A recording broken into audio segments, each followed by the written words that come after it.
Rossiyada o'zbekistonlik migrant OMONchilar tomonidan kaltaklab o'ldirildi.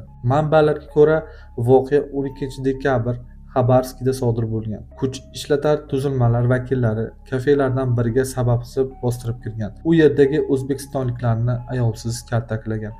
Natijada 2 nafar fuqaro boshidan jiddiy jarohat olib komaga tushgan. Ularning qo'l-oyoqlari sindirilgan. Komaga tushganlarning biri bir necha kundan keyin vafot etgan. Yana biri o'zbekistonlik hozirda shifoxonada og'ir ahvolda davolanmoqda. Marhum Samarqand viloyati Kattaqo'rg'on tumani Jumaboy qishlog'idan ekanligi aytilmoqda. O'z o'rnida Rossiyaning Xabarovsk shahridagi O'zbekiston fuqarolarini vafoti yuzasidan Tashqi ishlar vazirligiga rasmiy nota taqdim qilgan. Holat yuzasidan Vladivostokdagi bosh konsulxona va migratsiya agentligi tomonidan nazoratga olingan.